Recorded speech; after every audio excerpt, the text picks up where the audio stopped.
Okay, good afternoon. The Housing First Subcommittee meeting has now commenced. It is April 30th at 4 p.m.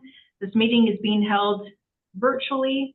For those who are participating remotely, we ask that you mute yourselves until called upon to speak to avoid feedback and background noise.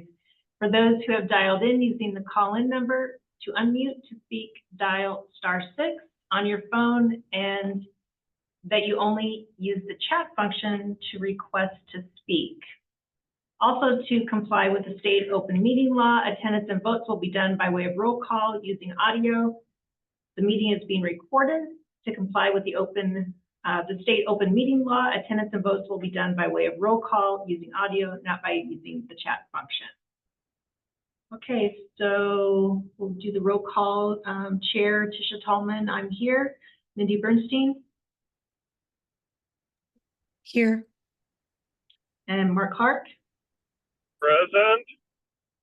Okay, and I think Wendy Asher is the only commissioner not present, so we do have quorum. First up is the call to audience. If any member of the audience would like to make any comments, now is the time. There are 3 people in the audience and no one has their hand up. Tisha. Okay. With no comments from the audience, we'll move to agenda item number 2, which is the Housing First update. Are you going to be providing that today, Nessa? I do not have an update on Housing First. Okay. So no. Okay, then we'll move to agenda 3 item, which is review of any research and or calls made to other jurisdictions. I know, Mindy, you have been prolific. If you'd like to start. Yeah, I would. One of the pieces that I was looking at was House Bill 1581 that was in the Senate in 1922, and it didn't pass. It was about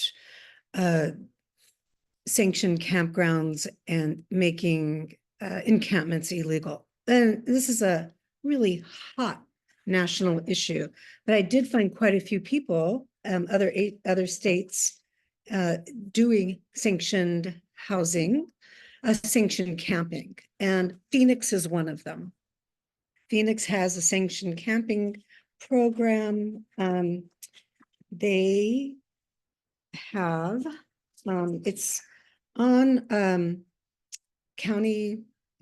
Maricopa County opened it. It's on 15th and Jackson. It is in a industrialized area. They have medical services being brought in twice a week.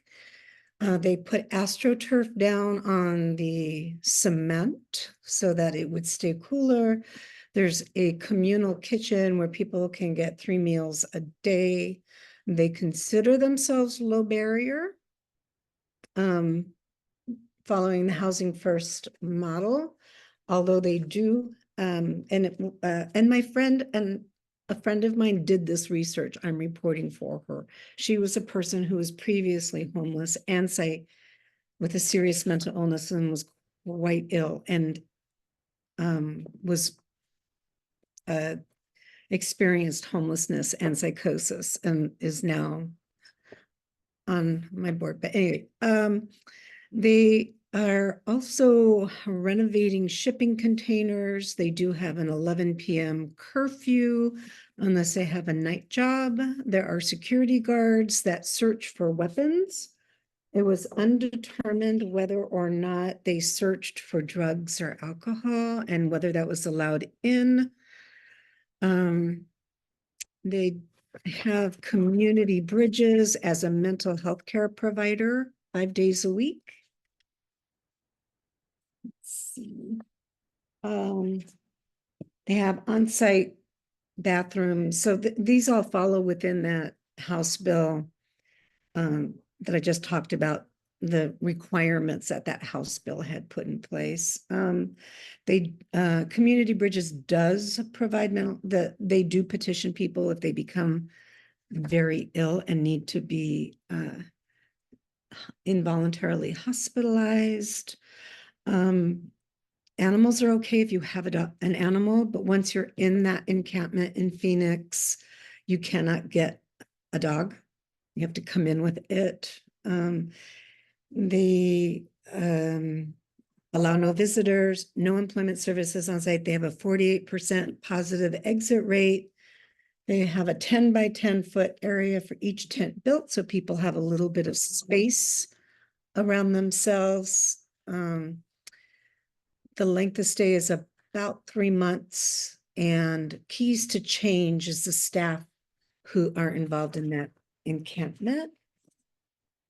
I have a question for you, Mindy. So is the 3 months, is it just on average, that's about how long people stay? That's all that Laura did. The woman who is the director, I'm sorry, I have a cat misbehaving here.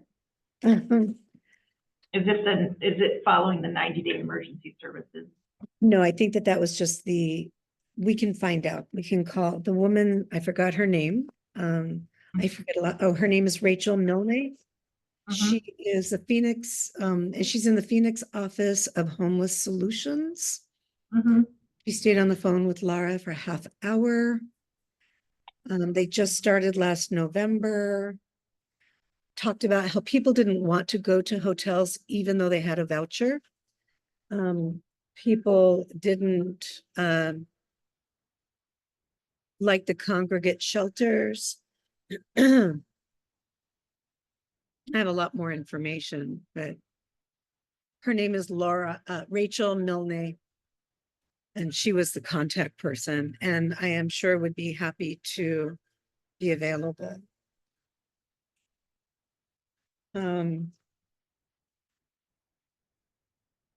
Bozeman, I couldn't find any more information other than that first article that I found, but I did look at Missoula, and Missoula, Montana has what they call a safe outdoor space. It is a religious community that is supporting it. They have warming centers. They have 20 canvas tents with propane stoves and wood pallets. Then I looked at Las Cruces is doing a really cool program. It's called Camp Hope, or Community of Hope, which is a subsidiary of the Valley of Community of Hope. They own a tent site. They're not a low barrier. They do allow no drugs, no alcohol, although they say they follow the housing first principle. And it's called the Messiah Valley Community of Hope. So I did not get time to look at the Homeless Law Center, who had other contacts. Numbers of people who I have spoken to that have or were or are experiencing homelessness are very interested in the sanctioned camping concept. Let's see, Park Hill, Colorado. Wendy's not here. She was supposed to, but Denver has a program called Denver Day Works. They had 248 job placements the first year and 110 successful full-time permanent positions in this one specific Colorado program. And that's about fine. I have more, but I think that's kind of enough. Yeah, that's great, Mindy. Thank you. I think we'll next check with Mark to see if he's had an opportunity to check with anyone. And if not, I think you've already supplied us with enough information and potential contacts that we can probably, by the end of this initial conversation in agenda item number 3, decide whether or not we would like to bring someone in on Zoom and provide more information. Thank you, Mindy. Mark, do you have anything you'd like to share? Yes, I failed. at at connecting with somebody. I'm sorry. So I did not. I looked up phone numbers and then just didn't get that call made. Happens. Yes, and I've spent a good amount of time traveling this month, so I too have not gotten to my promise of checking on Austin. But I will make it by the next time. But I think given what we have here, Mark, I think we can probably pick one out of these that we should call to the next meeting and see if they're available. And it sounds like the Phoenix one is probably a good candidate, and maybe Missoula. I'm interested though if the religious community is supporting it, whether or not it's city run or whether the religious institution is doing the work, and whether there's a city ordinance to support that, I don't know. But we can find this out by, delving a little bit deeper. But any thoughts the two of you have on who we might want to call to our next meeting just to get more information? Yeah, I also looked up a little bit on Austin. It's called the Other Ones Foundation in Esperanza, Texas, near Austin. Okay. And that they have down the street a dozen different providers to help people that are experiencing homelessness. What my research feels for me is that, yes, I think bringing in people to talk to is important. However, I feel that I am ready to bring this as an agenda topic to the commission. That we have a need to get sanctioned camping up and running now. It'll take a while to get it moving. As every month goes by, we have more people who are living in harsh elements. And as the summer starts to come in, we're going to be looking at even more significant deaths, heat related. And Right. Any thoughts, Mark? we can't hear you. Yes. Okay. So I have to say I am a little bit I'm a little bit conflicted about the campground issue. I having been around a long time, Phoenix actually started with a campground at that whatever they call the campus downtown. That originally started as a 2-acre asphalt fenced off campground. And it sort of went back and forth. They ended up having a very bad outcome there once, and that was the end of the campground. But I think it operated for a couple of years. And the site you're talking about, Mindy, is very close to that, probably not more than 2 or 3 blocks away. Because that campus, whatever, what do they call that? Downtown? I don't know what to call it. It's just on 15th and Jackson. No, but I mean the whole there's the large shelter that used to be called the cash shelter. There's the homeless healthcare program there. There's a whole big campus down there. So I don't know. Like I said, I'm a little bit on the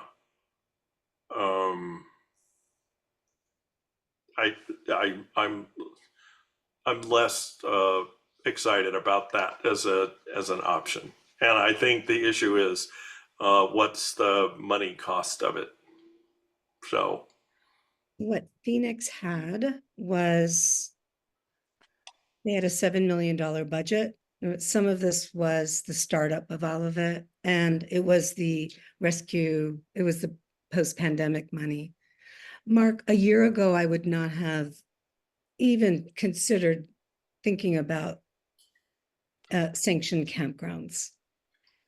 And the more I talk to people who are experiencing homelessness, the more I am getting engaged in the concept of, yes, I could live with it. Because I was waiting for housing first, apartments, shelter, a house, and that a campground was dehumanizing.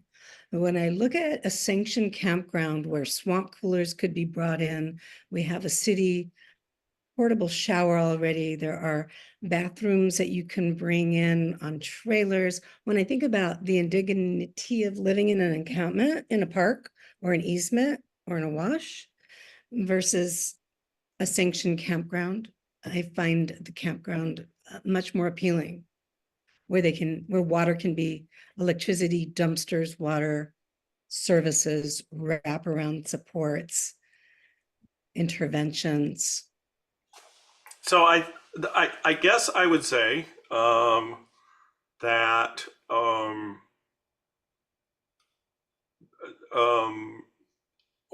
one of the questions I guess I have is because there have been people camping out for like ever, and just in general, and in my experience, frequently those are people who were interested in having a less constrained environment. And so, I mean, they're pretty significant camping activity on whatever they call that stretch that's immediately north of Golf Links, wrapped from Swan to Alvernon, basically. And so one of the questions is, as you begin to talk about bringing in additional services and supports and rules, I think every time you add some of that stuff, you tend to decrease the number of people that are actually going to be there. Now, I don't know that that means that you don't or want to be there. And so that's a question I would have in terms of what people would think about that. Doesn't mean that it's not a good alternative. Again, my preference would be someplace a little more, someplace indoors Me too. that is right, that's better supported and really allows people to live in the manner that they want to. We So could do tiny home village, tiny homes instead of tents, and when we talk about the cost, are we factoring in the cost of first responders, the cost of ER visits, the cost of cleanup, the cost to the loss of tax dollars people can contribute to community once they have gotten into recovery and go back to work? And then the cost of the emotional cost of civilians, us seeing people living rough, and the cost to them and their lifespans. So I think we would be breaking even. I am learning that there are many people who are not comfortable with congregate shelters and are choosing to live in tents or blankets because they don't want to be in a congregate shelter. I'll be quiet now. I'm a little bit passionate about this. So, But one of the goals that we set was to make any recommendations on anything, any type of other models that may further the housing first approach. So I guess the question is do we want to keep researching? Do we want to call anyone just a little bit more? It sounds like we're on the fence about making a recommendation at this point, and I think ultimately we would make a recommendation to the commission, and then the commission would determine whether they would make the recommendation on to the city. So how would you both prefer to proceed at this point? Or research, call someone and do more research? I certainly don't think it would do any harm to have someone come to a Zoom and ask questions of them and how they're administering their program. Sure, that's fine. Is there any preference on what particular city we've heard from Mindy that seem appealing? We have somebody in the chat, Jonathan. Right. I'll get to that in just 1 minute, Mindy. Thank you. We already have a connection with Rachel Milne, and we could ask her. Would be one recommendation because she is local. I have the names of all the other people. I did not call them and connect up with them. I like the Austin model that they're doing quite a bit, and the Denver projects that they're doing. Any thoughts, Mark? Once again, should we call Rachel Milne to see if she'd like to make an appearance at our next subcommittee meeting? sure. Okay. Do you want to assist us with that, Mindy, and work with Neto to make that happen? And then the comment from the audience in the chat is that there's an Anchorage, Alaska connection, and Neto has made the request for that person to send the information to Ernesto, and then we can follow up on that as well. Thank you, Jonathan Rose. Any more on agenda item number 3 from either of you?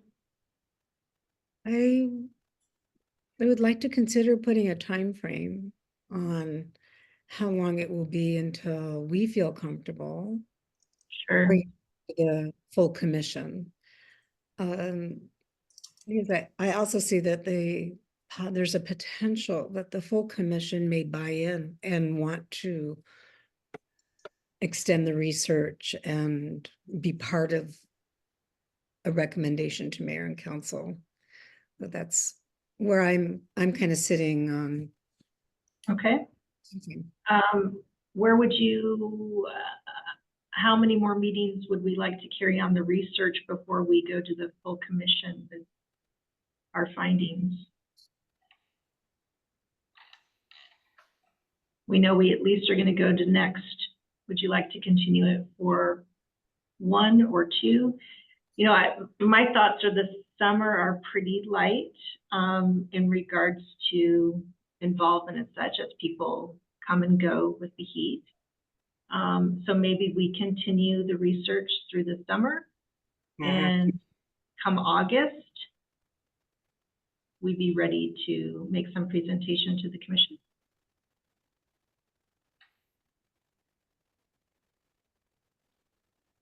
Does that sound good? Mark, Okay. you've always been a mentor to me from way back in the day. You didn't know it, but I do. And Thank you. uh, It was my honor. So yeah, no, you sustained me through some very difficult times, and I can't ever be thankful and grateful enough for that. I am not stuck on time in camp, tents. I would far prefer to see tiny homes than a tent. It's just about expediency of, sure. we've been talking about this for 4 years. And I feel very strongly that we need to, it's our responsibility to get something going for people.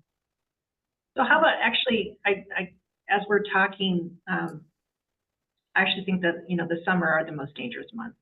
Agreed. So, right. So we should probably expedite our research. Thank you. So let's finish it up. Let's have a visitor speak the next session, and then we'll make some decisions and report back to the commission. How's that sound? I Sure. love Great. that. Great. All right. Next steps then. Our next meeting will be May 28th. And we do have our full commission meeting this Thursday, and it will be in person or by Zoom.